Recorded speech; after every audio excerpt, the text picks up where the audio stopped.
Well, hello, everyone, and welcome again to the Sharper Edge podcast with Betty Parker. It is a pleasure to be here with you, and I thank you for stopping by yet again to see what we're talking about on the Sharper Edge. So, as I've been kind of preaching since the first episode, we are going to identify our particular styles because this is what's necessary in order for us to build connection and relationships. We have to understand ourselves first and then maybe identify some of what we have been hearing and seeing from those people who I have had as guests so that we can say, okay, that's a style that's unlike my own. And how do I make the best connection with them based on what they are telling me? So, with them sharing what they are, it's going to be necessary for us to be able to see ourselves in relationship with them. And this is when we're going to start digging into those people issues. So, as we kind of wrap some of these things up, today's style is one that I think many of you might be able to identify with. And I'm joined by my wonderful friend, Billy Wiggins, who is one of these analytical types. Y'all might recognize them. They are very detail oriented. They are very process driven. They are systematic in their approach to things. And so everything is steeped in logic. It has to make sense. And sometimes they can overwhelm you with that logic. They can ask a lot of questions that sometimes might seem that they are questioning, your thinking and your accuracy and your rationale behind things because they think their idea is better. And these can cause some issues for us. So I want Billy to kind of sit in with us today and talk about how this particular approach to life, whether it's at work or at home, works for us if we're willing to accept it. I personally need people like that in my life because I'm a big picture thinker, not necessarily a detail oriented person, and how it can also be a drag on our lives. So let's give him some time, take a listen. If you can identify with this, put some comments in the comment section, have the discussion with us. And I'm hoping that we can enlighten each of you more. Let's take a listen. All right. Hey, everybody, welcome to the Sharper Edge podcast. I am excited for my guest today. I have my great friend Billy Wiggins with me, and Billy and I have been at this thing for a few years now. Billy, I learn so much when I'm with Billy Wiggins because we have these wonderful conversations. Because as I've been telling you all, it's all about self awareness. And Billy has done the work over his lifetime where he has become so self aware. He has dug deep and asked himself the hard questions and asked others questions so that he could get an objective response. And so he's very enlightened about life. And so we're talking, Billy, today about a particular style you have that I've learned over the years, where you are one of these analytical thinkers. You are a person who is process driven. Things have to really make sense to you, and you're going to think through that process and try to get to whatever the end point is. And I know this works well for people like me who are not detail oriented, right? I'm a big picture thinker, and so, but the details need to have attention. For folks like me, we need you in our lives. However, that can sometimes get in the way because, in reaching those details, sometimes we can see that as a hindrance to us. It slows us down in our fast paced world. So I want us to talk about this. We'll start first at work and then we'll move into even our personal lives, what the impact is. So tell me a little bit about what your preferences are in terms of how you like to work, what works for you in you being successful based on, your approaches to work and the people you have to work with. Well, thank you for having me here, Betty. And I learn more from you, I think, than you learn from me, but I appreciate the compliment. So, as you know, I am a nurse by license and by profession.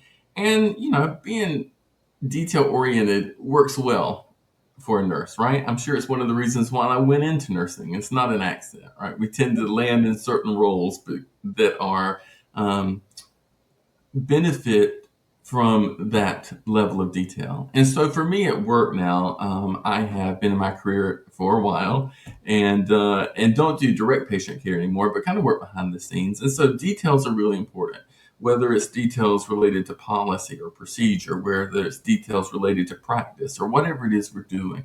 And so that does work really in my favor. But it is also at times a hindrance because there are times where you get lost in the details. And Yes. there's sometimes where the bigger picture gets lost because of details. And interestingly enough, most of the nurses that I work with are very similar, detail oriented, analytical thinkers. And so it's funny because sometimes it's me being the one saying, okay, wait. Time out. We're lost in the weeds. Um, and so, as I have advanced in my career and been very fortunate to do fellowships and certifications in management and other things, I've learned the importance of the balance. And I think that that is the key, whether it's professional or personal or whatever in between. Balance, I think, really is the key. And it's so easy to say, but it's much more difficult to achieve. And let's be clear, it's not like, oh, I've achieved balance and my life is now going to be perfect. Hmm. No, uh, it takes constant effort, just like a bike, right? You can't just start leaning to one side or the other and think that, oh, well, I'm just going to maintain balance. It takes effort, it takes checks and balances, it does take self awareness. But I have found it works well in my type of profession as long as you can keep it in check. Yeah, and how do you do that, Billy? How do you keep it in check, right? Because my experience has been lots of questions get asked. Mhm. People want to see from start to finish what this must look like. What are you trying to achieve? How do I work? And y'all have lots and lots and lots of questions. We're standing there saying, how many questions you gonna ask? Because I just need you to go ahead and get this thing done, right? So where is that balance? How do we get y'all out of your heads and Mhm. on to the project? Well, I think what you're saying is really important. A part of it is, first of all, knowing who it is that you're talking to and working with, right? You got to know who it is you're working with, because if you're expecting yourself from somebody else, you're already setting yourself up for failure. And that is something that I think we really need to reiterate. If you expect yourself from Mhm. somebody else, you're setting yourself up for failure. No matter your personality type, no matter if it's work or home or whatever, being aware of who it is that you're interacting with and talking with and working with or whatever it is a huge first step. What is it that they need to get them to a place where we can do this together? I think a big part of it also is keeping in mind what is the ultimate goal and objective here, right? Where is it we're trying to get to? And agreeing on that up front, right? We both agree we want to get to the other side, right? Now, I'm going to ask you a million questions before we get there, and you're going to be like, let's just go. But as long as we can play off of those strengths and make them so that they are helps and not hindrances, I think that's the big thing. And a lot of it is just being aware. And so you ask how many questions there could be. Listen, limitless. There's no end to the questions because one question leads to another question to another Right. question. And let me tell you what I've learned about me, and I can only speak about me. Do I think it probably applies to some other analytical thinkers? It Yes. does. Mhm. I can only speak about me. What I learned is that in my own life, there were a lot of things I felt I didn't have control over growing up from an early age. And I believe that really colored my need for control. Mm. Because when you feel you don't have control, it can lead to you feeling helpless. It can lead to you feeling like you have no say whatsoever, and you don't know what's coming or anything else, and you're at the mercy of this, that, and the other. So you start trying to find ways to protect yourself. Mm. And some of the ways that you try to protect yourself is by having answers. If I know what's coming, I can prepare. If I know what to expect, I know how to do this. If I So a lot of times in my life, I've realized that has been what has fed this Mm. need for information and this fuel of asking all these questions. And the hard part is understanding that no matter how many questions you ask, no matter how many answers you get, control is an illusion for the most part. Mm. And when you Mm. lean into the understanding that control is an illusion, and you can learn to practice, as my therapist, and I am a huge advocate of therapy, has Yes, me said too. to me, radical acceptance. It may not be what you want. You don't have to enjoy it, but to accept what is reality. to Hmm. accept what is happening. Those things oftentimes kind of help counterbalance this endless wave of questions that's coming from a need for control.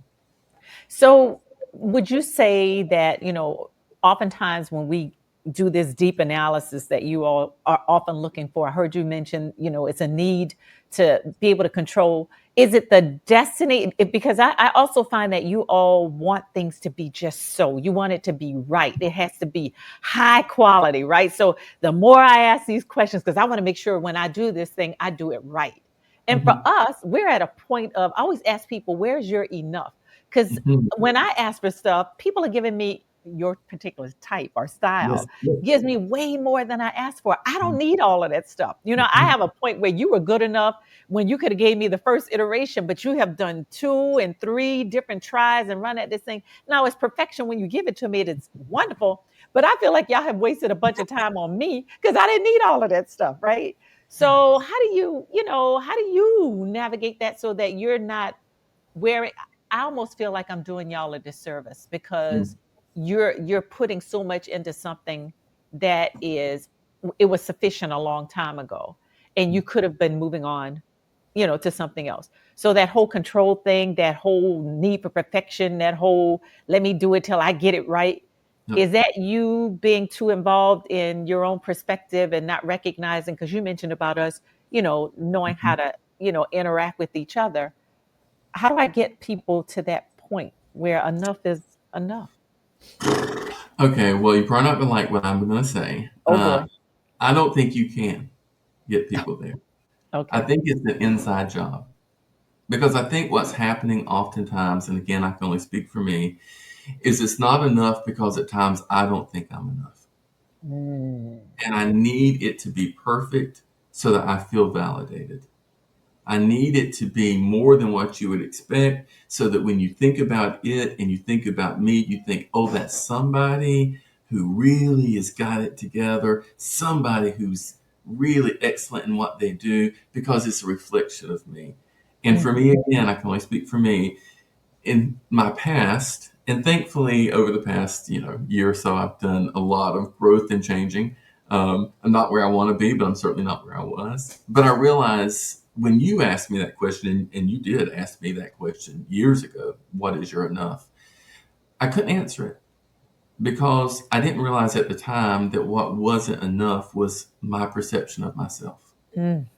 And so when I began to learn and really accept that I am enough, that's what then begins to change it. Yes. But if you're seeing somebody really struggling and somebody who's really aiming for and almost seemingly needing perfection, there's probably some internal struggle that is. Yeah. And I think the best you could do is to say to them, hey, listen,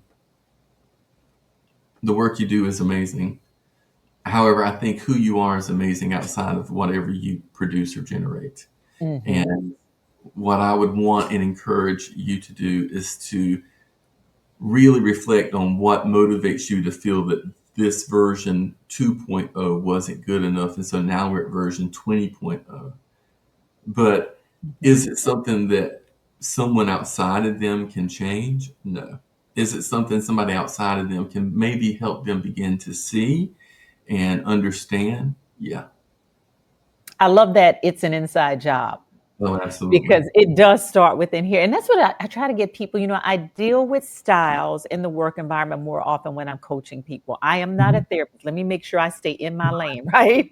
I coach performance. So I look at, how you interact with people at work and that kind of thing. But you mentioned acceptance a couple of times, and we Yes. have to look at that from two perspectives. So how accepting are we of ourselves and how Mhm. accepting are we of other people Right. who are not like us? Because you mentioned Right. that earlier on too. We're looking for people to do like we do, to be like we are, to operate the way we operate, function and how we function, that kind of thing, without giving people the space to be themselves. Yeah. And so I think validation is important on in all aspects. I can talk about style all day, but when you are in interacting with somebody and encountering somebody, whether it's at work or in your community or even in your homes, you're dealing with everything they bring to the table. Yes. The 6-year-old them, the teenager them, the early young adult them, if they're older than that them, and all of the life experiences that have shaped who that person is. And we Mhm. all have traumas, we all Yeah. have these things that we have had to overcome in life, and we're left with the residual stuff of that impacts how we interact with each other. Yeah. So if I come across a Billy Wiggins in my work environment and I'm like, Billy is always looking for perfection, right? Yeah. And I feel like I don't know, I can't answer enough of his questions, or I don't know, whatever it is that I'm thinking about the way he approaches work. I have to also understand that Billy is more than just his work. He's more than just the way he approaches work. There's a lot more Mm. about Billy that I might not know about. So, what would you recommend then, Billy, in terms of us being, because apparently, according to these styles assessments, you and I are totally different. We should be adversaries because we are totally different from each other. I like to see it that you are a complement of me and vice versa. Yes. Where I fall short, you pick up my slack because I'm not good at the detail stuff, and vice versa. You Right. might get caught up in the Yeah. details, and I need to pull, and pull you into, hey, Billy, it is good enough. Let's move on, kind of Yeah. thing, right? So it doesn't have to be adversarial. It's complementary. Okay, Absolutely. so And help when you me. think about things on, so if you think about the color wheel, right? Like, and I was literally just looking at this the other day for some reason, and it's so interesting it comes into the conversation here. So you think about colors, they consider them complementary if they are opposite. So I think what you just said is absolutely true. Look at it as complementary, not as, adversarial or whatever. How do we get them to play off of each other and strengthen each other and whatever? One of the things I would say is when you were saying that, you were going through the thing that I would say 99.9% of us who've worked in any type of setting with other people have encountered at some point, whether it's in an office or whether it's in a factory or wherever we may be, in a retail store. We think about the other person and we say, well, how can I get them to do blah, blah, blah. I think, first of all, is stop thinking that it's about you, right? How do I get Betty to do what I want her to do? How do I get Betty to blah, blah, blah? Well, why don't I work on me and Hmm. say, instead of how can I get them, how do I check myself to allow them to be who they are? And how do I approach them knowing who they are so that we both can get the most out of the situation? Because a lot of times we make it personal when it's not. And Hmm. that's one of the things I really try to remind myself and the folks I work with. Sometimes I just have this little saying that I'll repeat: it's professional, it's not personal, right? And so when I can strip that away, and one of the things I say to somebody is somebody will come and they'll say, oh, so and so, everything I do, they reject. Everything I do, there's something wrong with it. But, Hmm. they go on and on. And I'll say, does that person know anything about you? Like, do they know your favorite color? If I ask them what your favorite food was, if I ask them where do you, no, most of the time they don't. So it can't be personal because they don't know you personally. Yeah. Is professional. And so then taking yourself out of the equation, because that's a lot of what we do is we start looking at things, again, my therapist has helped me this. We view things through lenses, much like Mhm. our glasses that we're wearing. And our lenses are created by the traumas that you mentioned that we go through. They're created by the obstacles we've overcome. They're created by the hopes and dreams we have for ourselves. They're created by a lot of things. But everybody in life is wearing lenses. Let's be clear. Mhm. And what they see is very much colored by all of the above.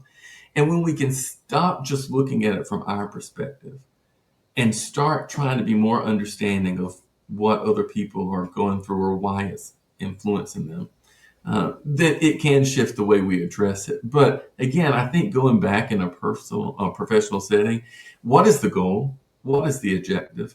And how do we get there? And how do we strip everything else out of it? Because there is no way we're going to be therapists for everybody. We don't want to be therapists for everybody. We only want to do the work on ourselves most of the time, so much less on anybody else. So, how do we keep it professional? How do we Um, keep the ultimate goal and the common goal in mind? And how do we have the honest conversation with ourselves about, well, maybe it's not just them, that there could be some room for some change. Maybe I can make some changes myself. You mentioned validation, which I think is incredibly important for everybody, especially in the work that we do, right? We are looking to have our work be appreciated. I mean, most people, they leave jobs because of that reason. They feel like they put so much into it. Their jobs become a part of their identity. And when Mhm. they feel like they're being taken for granted for far too long, they're Yes. like, I got to go find somebody or a company Mhm. that can appreciate me. Right. Are we looking, do you think, too often for external validation rather than Yes. self-acceptance and Yes. appreciating that don't you think that's occurring? Yeah, I definitely. I mean, let's think about it. And from the time that we were kids, if we were fortunate enough to have a home that there were loving parents or providers around, we would come home and we would have whatever we drew, a two-headed chicken or whatever we thought was an absolute masterpiece, and we wanted it on the fridge. We wanted validation, and I don't know if it's that we want it as much as it is a part of who we are. Right? It Mhm. is ingrained in us that we are social creatures, and if you stop and think and ask yourself, where are we as people taught about managing emotions? Where are we as people, for the most part, taught about self acceptance and how validation is a part of our life, but where that validation should come from? I mean, Betty, we could have a 4 hour, 5 hour, 6 hour Yes. conversation about all this because you look, and the vast majority of people are living a way that they would not live if the world around them was blind. Mm. Right? We dress in certain ways. We carry ourselves certain ways. We want to act like we don't need somebody. We want to act like we have it all together. We want to post to social media. And I'll tell you, one of the things that has happened in my past year of my life, with all the change that's been happening, I have not posted to social media in over a year. Yeah, I missed you. I walked away from it. I basically got rid of all of it, because I realized even that motivates me in a way that I don't. I want to know what is motivating me. Mm. That's the question as a part of the work. What is driving me? And no quicker than I would hop in a car with somebody that I don't know or think they've got my best intentions in mind and letting them drive. I don't want to be motivated or driven in my personal life or my professional life by things that aren't what I want either. Mm. And so, yeah, I do firmly believe validation is a huge part of it, and why it is important to validate people, right? Or maybe not validate them, acknowledge them. It's Mhm. important to say, I see your good I work see you. and Mhm. I appreciate you. And we are better off because you are a part of our team. Mhm. That goes a long way. But let's be clear, people can say that and then their actions not back it up. And they've wasted their time because words are very shallow. Words Absolutely. are like, I think words are like physical attraction or attractiveness. They buy you about 30 seconds with a lot of people. But after that, if there's nothing behind it, you've used up your time. Yeah, because I believe I believe words have power, right? You say the wrong thing to somebody, you can tear them Absolutely. up. Or if you flower up something and give them a compliment, man, you can make a person soar. But to your point, if they're superficial, if there's no real meaning behind them, so what backs up the meaning in those words? Your actions, as you just Yes, discussed. absolutely. So if you're showing me one thing but saying something else, then that's disingenuous. I no longer believe you. You just compromise the trust between us. But if your Absolutely. words and your actions are the same, then Mhm. you're a credible person to me, and your words will carry much more weight. So that's why I ask people, when people feel like they've been criticized by somebody, does their is who they are does who they are have enough value to you that Right. their criticism matters? Because if I don't know you and you got something ugly to say about me, why do I even care? But I don't know who you you are. Betty, my grandmother, they would always say something like, consider the source, right? Yes. And then there's the old saying, if I wouldn't go to that person for advice, I'm certainly not going to go to them and listen to their critiques, right? Right.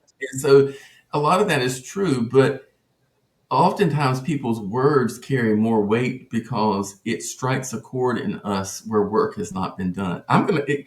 If I ever wrote a book, maybe one of the books I would write is going to be called The Inside Job. And maybe there's already a book out there. And if so, I'm sorry to whoever wrote it. I'm Just not write trying it to put down. it on you. But it absolutely has to start internally, whether it's personal, professional, spiritual, emotional, physical, whatever it is. As a nurse, I have a phrase that I share with my staff, and I say to them, we as a nurse, I am the first and last patient I will ever care for. And I have to keep that in mind, right? And whether Yeah. you're a teacher, you're going to be the first and last student that you ever work with. Whatever it is that you are, it has to start internally Mhm. because nobody outside can ever do the work that only you can do. I totally agree with that. And that requires, I think, a lot of, I'm big on introspection. Yes. So sitting with yourself and challenging Mhm. yourself with the questions that you might be afraid to ask. And if you can find somebody you trust, that's why I think therapy is good because you can get Yes. like an objective party, right? Who can Mm. come to you. Friends are great because they're there as a good source to Right. support you. Now, some of us have some really good friends that'll like stick it in. Right? It's like they gonna ask you the hard stuff, and they're not gonna let you weasel your way out of it. And Right. therapists can do that as well. That's why I really appreciate people going to another source.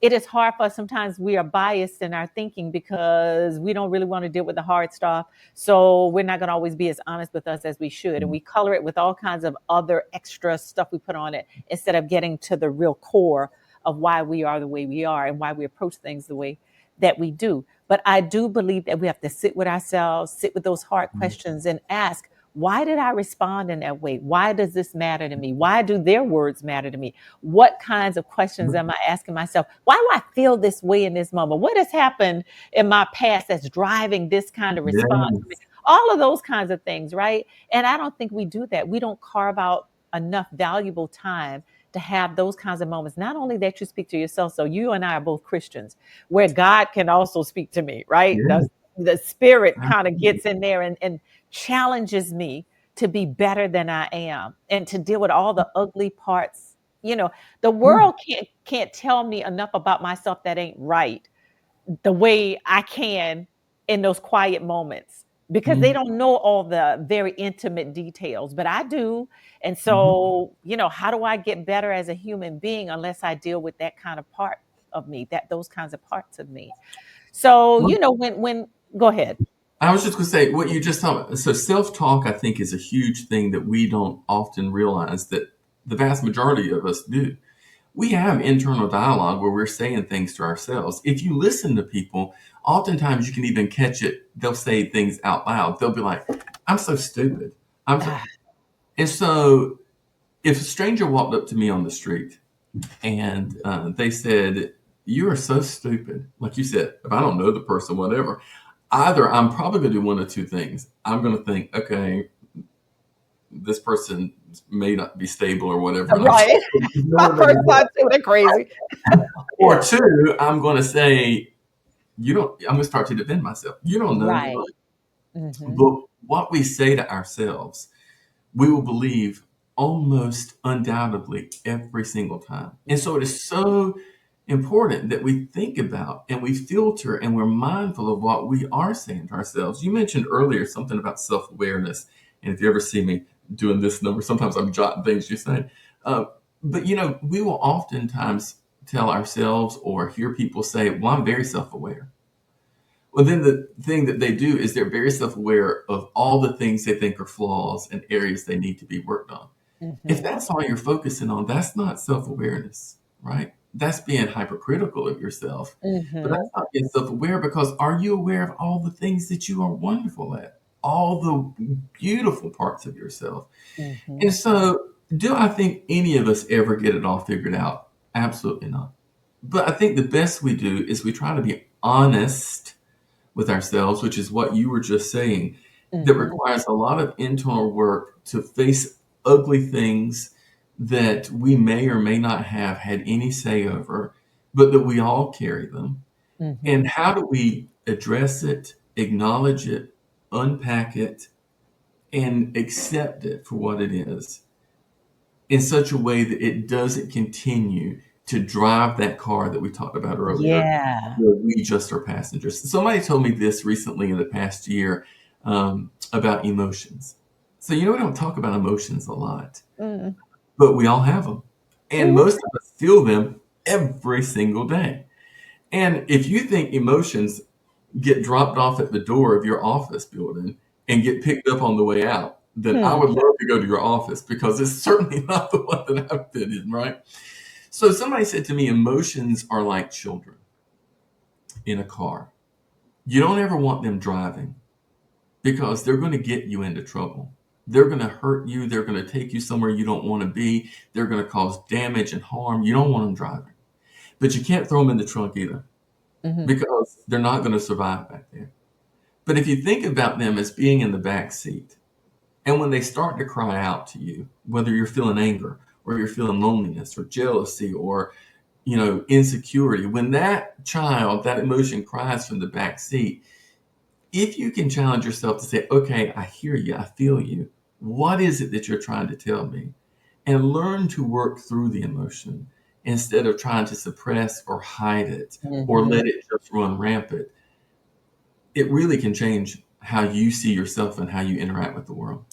I really like that little movie Inside Out because it Yeah. deals with all these various emotions and they actually get deep into some parts of that. But to your point, nowadays people criticize because they say, oh, you're too soft. Like we can't talk about Mhm. emotions, even though everybody has them, as you indicated, and we're experiencing them daily. So Mhm. people have learned to suppress them because they feel like they'll be criticized for expressing themselves. And when I'm talking about your particular style, those people who are deeply analytical and logical, sometimes they dismiss emotion. And I Mhm. always try to tell people when I'm training, it doesn't mean that a person who is doing deep analysis is not that they're emotionless, like they're not feeling anything. They Right. just might not show their emotions as often as others. You all can come across sometimes as very reserved. And the way we see it, those of us who are just a ball of emotions, we just express all day long, which probably wears y'all out because we're always into our feelings. And I don't have a problem with that. I love expressing my feelings, right? But I know we can be overwhelming to you, but you can also come across as insensitive to us Yes. because I'm sitting here pouring my heart out to you, and you Mhm. might be sitting there with, I can't read your face. There's Mhm. no emotion showing on your face, and you're looking at me Mhm. like I'm out of control over here, right? But I Well, hear it from you all that we might be misreading you. Tell me about that. okay, but here's the thing. I would go back to um, it's control, right? So to show emotion requires vulnerability. Ah, And if I can maintain control, because remember, even though it's an illusion, the vast majority, again, I only speak for me, but I think the vast majority of us that are very analytical in our thinking, even if we don't acknowledge it, I think if we stop long enough, we would see this control as a color that weaves itself into everything in our life. And mhm, so maintaining control, which comes across at times as being cold or stoic or uncaring or whatever else, really comes down to self-preservation and trying to maintain this sense of control. And I can't allow emotions to run wild. I don't have the luxury of being emotional. I've got to get through this. It's all being fed by something. But yes, for those of us who tend not to be very emotional, when somebody comes in with emotion, it's like, okay, it's like hot and heavy, here they come. And what you often see is then the wall just gets even taller, right? The more emotional you are, the more whatever, the further back the person pulls, the mhm. more stoic they become, the more they shut down because they're not in a place where they're uncomfortable Right. most of the time engaging in that. So Mhm. it is certainly going to push them in the other direction. You're not going to be emotional enough usually to get them to be something else. And here's the thing, if you're trying to get somebody to behave a certain way or to do something, you need to be honest with yourself and understand that that in and of itself is a form of manipulation. And it may Mm. not sound nice to say it that way, but calling it what it is a good first step. And if you are, even if I do something great for you, Betty, let's say even I'm like, you know what? I know Betty's favorite flowers are this. I know her favorite meal is this, and she's just such a good friend. I'm going to take all this to Betty and whatever. I've done this before, right? And this is a part of what I had to come to understand over the past year and so of a lot of work. Manipulation may not be motivated by ill intent all the time. Mm-hmm. But if I'm behaving in a way with the hopes of getting you to behave in a way, it's manipulation. Mm-hmm. And so learning instead to just say, all right, this is who I am and this is what I can and can't offer. And either I do or I don't want to do that, but the motivation behind why I'm doing it is not in the hopes of getting X, Y, or Z. It's because they mean something to me or because that's what I would do regardless of what they do. That is huge. But I think a Mm-hmm. lot of us, unfortunately, all right, so this may sound kind of totally off topic, but I was recently at an amusement park. Mm-hmm. I was sitting there and I talk to my therapist all the time. And therapy is like a language. When you start to do the internal work, it's like learning a foreign language. And you can't help but begin to hear it being spoken by other people. Whether they've done the work or not, you can hear, right? So I'm sitting there because some of my family were writing something I didn't want to write. And there was this group of people in front of me, and I assume they were a family. I don't know. But there were a couple of adults and a couple of kids. And one of the kids did not want to ride this ride. And the adults were trying to convince Mm-hmm. the kid that they should. And I was just sitting there. Of course, I'm not saying anything to them because it's not my business. But finally, one of the adults said to the kid, okay, listen, we're going to do this because this is what, because family does, is they stick together and you do for your family, blah, blah, blah. And in my mind, I'm screaming, manipulation, manipulation. That's exactly what that was. But, but think Mhm. back, how many times, not only have people said similar things to us, but how many times have we, before we We've knew done, better, said yes. similar things to people, Mm-hmm. right? We weren't trying to really harm somebody, Mm-hmm. but emotions and that inner work and everything is almost like paint. It gets all over you. And if you don't do the work to clean yourself and clean your hands and everything, inevitably you get it on everybody else around you. Mm-hmm. And that's also when you learn, you can also see it coming. And you're like, oh, that's their paint on me. That's not me. That's their stuff. I don't have Mm-hmm. to pick that up. I'm not going to carry that. I'm not going to engage in that. I'm not going to let that cause me to react in a way that doesn't align with who I really am or what I think because I'm learning that's their stuff, not my stuff. Mm-hmm. But if you don't ever learn your stuff, then you can't differentiate it between somebody else's. Right, right. It's interesting you should mention that manipulation because I use that term myself. Now, I'm not in therapy, but I did use that term recently because I saw passive aggressiveness in somebody. Mm, And what they're not aware of, because we're talking about self awareness. If I am aware, because a lot of times people tell me, yeah, I'm self aware. They know they do certain things. What I found is they don't know what to do about them. So you right. might know that you come off this way to a person, but you haven't yet figured out how do I manage that when I'm interacting with people. So in this particular instance, I'm talking about this person wanted something done, just like what you're describing. And their only way to be able to manage that was to go whisper in somebody else's ear and to try to Mm, manipulate that conversation in such a way that it sounded like they were being helpful. But of mm, course, in the background, they're trying to get something done that would benefit them. And they were right. already angry about what was going on, right? So they may not know how to manage conflict well or to address conflict. So the only Mhm. way they know how to do it is to get in the background, gossip, Yep. say all kinds of stuff, and then expect some kind of outcome that they are driving. And so, Yeah. and we're going to get into this later on for everybody who's listening. I know we're supposed to be talking about people issues, but we're going to talk about how to deal with that kind of, conflict and Mm, how do we manage that? Because there are some people that's the only way they know how to function with people is to be passive aggressive. And when I yeah. speak about emotion, some people think to say you're emotional means that you cry a lot. And Oh, no. crying is one demonstration of it, but Right. you gotta, yeah, we're all kinds Yeah. of, yeah, because I don't do a lot of that.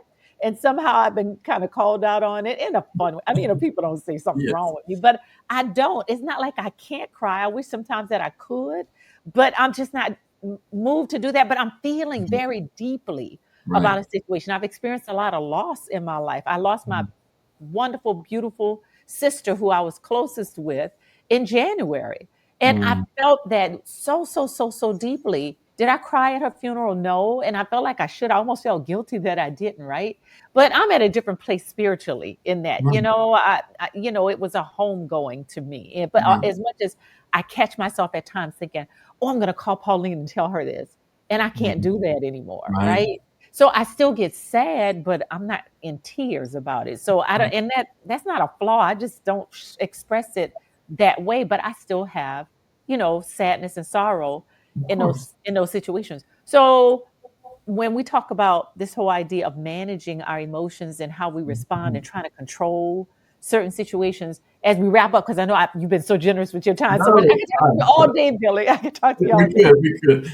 Yeah, but just kind of as we wrap all of this up, leave us with something that you have learned about, in your particular style, and as we're building relationships and trust and understanding and acceptance and self awareness, all of those things that we've been talking about. What would you like people to know about, the analytical person that Mhm. we might be misunderstanding? And help us understand the true value you all bring to any relationship and how we should really appreciate having that in our lives.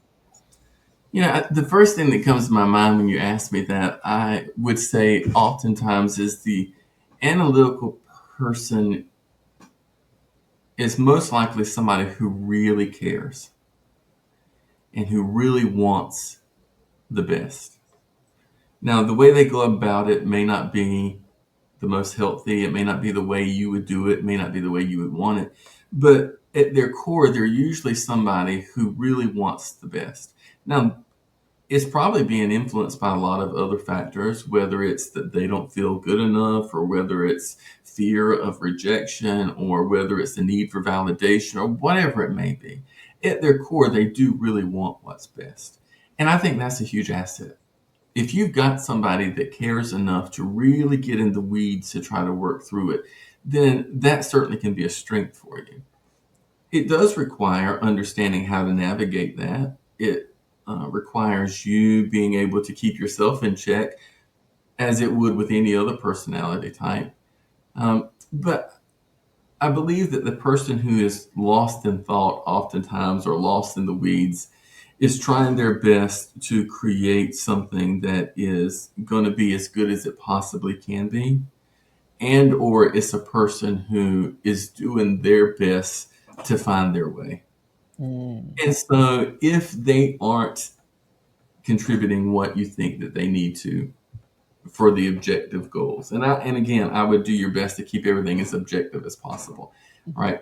What is it you're measuring it by? Not how does it make you feel, not is it what you would do, not, but objectively, are they getting you where you want to go?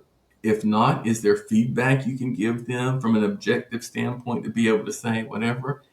And I think the best any of us could ever try to do, and listen, my whole life, you mentioned losing your sister. I've lost my marriage and everything in the past year. My whole life is turned upside down. And I certainly don't think I'm some sage or some, guru, but I do think I've learned a lot and I've lived a lot. And if I can help anybody in any way, then to me, it is worth a lot of what has happened and what I'm going through. So I think sometimes the best that we can do is if we can hold a mirror up for other people sometimes, just so that they see maybe what they're giving out. Because oftentimes we aren't really aware Mhm. how we're being perceived. In our mind, we're so lost in thought. We're so lost in it's got to be perfect, or I got to, that we're not aware of how it's really coming across or how we're being perceived. And sometimes the biggest gift you can give to somebody is simply helping them to have a moment of clarity where they can glimpse how they really are coming across and what the world is really seeing, because a lot of times it doesn't match up with what they think is happening internally. Mhm. And even trying to understand somebody else, I think goes a really long way. And Yes. which of us doesn't want to be understood? Right? We Right. want to be understood. There are so many people I don't agree with in this world. And in the current world we live in, oh my Oh, gosh, people are so quick to share what they believe. And not Yes. to share what they believe, but to absolutely insist that what they believe is right and that it's How about found it? in everything else. And it takes an immense amount of self restraint and self awareness and everything else to be able to understand, again, as I mentioned earlier, that's their paint. That's their stuff leaking out, right? You don't have to pick up everything somebody throws at you. And Hmm. so sometimes the best thing to do is to focus on the goal, what you're trying to get to, do your best to try to help somebody see maybe what they're actually portraying is not what they think they are, and then to do your best to understand that everybody really is wanting to be understood and to be seen, yourself included.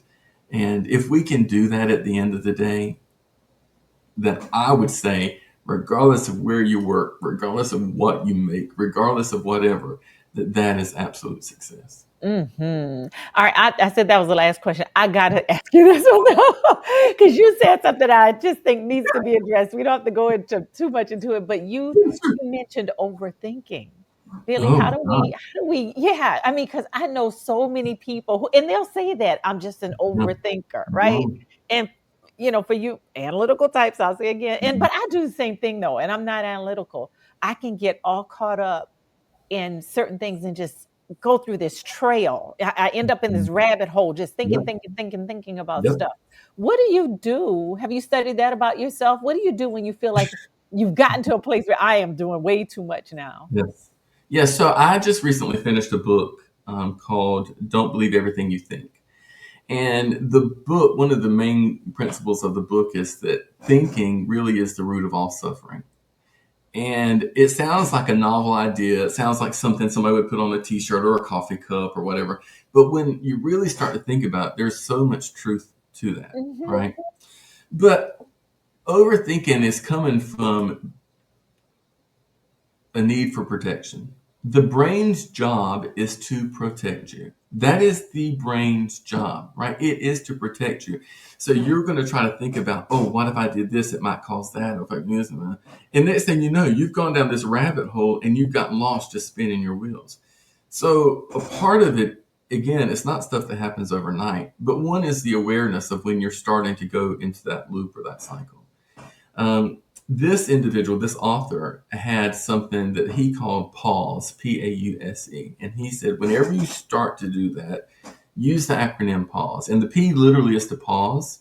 The A is to ask yourself, is this thinking getting me where I want to be? And is it creating in me the feelings I want to have? Mm. The U is to then understand you have the power to control your mind. Now, you may not believe that, and it may not happen initially, but you have the power to control what your mind focuses on, right?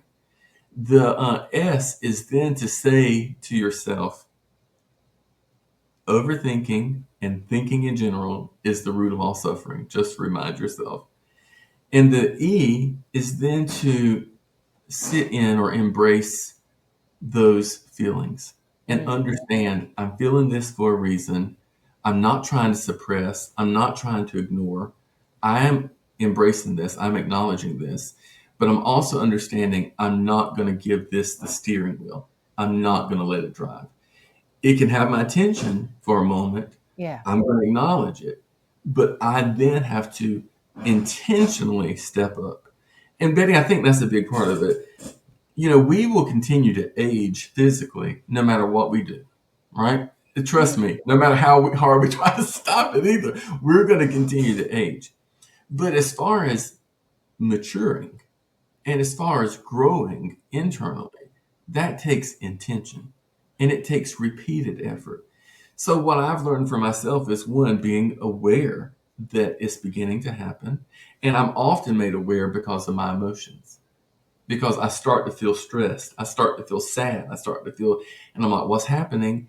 And most of the time, when you're overthinking, you're either living in the past or the future. You're Mhm. not in the present. You're thinking about something that happened, something you went through, something somebody did, or you're thinking about what might happen. You're thinking about these potential things that could be your future, all, and you're lost, but you're Mhm. not in the present. So a part of it is understanding when I start to feel it, realizing I'm feeling it, and then doing my best to bring myself back to the present moment and understand. And, Betty, it sounds hokey, but when you begin to really do the work and you begin to, as Christians, understand that you can trust God, Mm-hmm. but secondly, understanding that you can trust yourself, Yeah. that is huge. So somebody said, I read, instead of saying what if, because a lot of times in our overthinking, it is what ifs, It's right? all hypotheticals. Yeah. They, if you change that in your mind and you stop letting it be what if, and instead you say, even if, it Mm. becomes a powerful way to change. Mm. So even if that happens, I know as a person of faith, God will have my back. Yes. I, Yes. even if that happens, I know that I've learned I can count on me. I'm Mm-hmm. going to do everything I can to take care of me. And when you start to feel that you can count on yourself, that you can trust yourself to show up for yourself, and I don't mean in some big, over exaggerated way of, well, forget everybody else, it's all about me. Not at all. That's the total opposite of what I mean. Mm-hmm. What I mean is being able to say, I know whatever life throws at me, I'm going to stand up and I'm going to fight for me and I'm going to help navigate me and I'm going to be there for me. Because Mm-hmm. when it's folks like me who has had to come face to face with self abandonment, it becomes really important that you start to understand that you can count on yourself. And a lot of times, those things help pull you out of overthinking. It's not Yeah. one magical thing, it's not, whatever, but it is learning what is causing the overthinking and then what is it that you are able to do and remind yourself of, comfort yourself with, that can bring you back to a place where you can let it go and you Mm-hmm. can do your best to be okay with where you are. I hope you're paying your therapist well because they are doing a wonderful job with you. She is You are doing the phenomenal. work. She is phenomenal. She's phenomenal. You are definitely doing the work because you are so insightful. And I mean, just who you are and how you are internally and everything you shared today. I think anybody watching this podcast can glean something from. So it's been extremely helpful. And it's just been a pleasure, as always, Billy, to talk to you. I miss our talks. So we got to get together Yes, sometime I'd real love to. soon and Yes. chit chat some more. So thank you so much for being here. And I want to encourage my viewers just to do the work. We've been talking about introspection for a while, so carve out that time. I think I gave you that instruction to do in our first episode. If you haven't seen it, go back. There's a little bit of homework there, and I just want to invite you to be thoughtful about you. And I Mm, heard that term, but we're not going to get into it, Billy, but the self-abandonment that you I know. mentioned, that's a whole nother conversation. So I hope you'll come back and we Yeah, and can. I just want to say, whoever is listening, that you're perfectly imperfect, and we're all human. And Yeah, whatever it is you're going through, you're not in it by yourself. not by And yourself. whatever it is you're facing that seems impossible or whatever, there is a way through it. And oftentimes, as I am learning and have been made aware, the clarity doesn't come until you actually start. And sometimes we don't want to start until we know exactly, us overthinkers, Uh-huh. where we're going and what's going to be there along the way. Unfortunately, that's not a luxury that we really ever get. And so Mhm. learning to be okay in the unknown and Yes. that clarity often comes when you start the journey, not when you're waiting to see what comes ahead. Mhm. That is a huge thing. But you're certainly not by yourself. And I certainly believe that you are worth the work and you can do the work. You can do it. You're awesome, Billy Wiggins. Thank you for being You here with us today. Absolutely my pleasure. Thank you so much. Oh, you're welcome.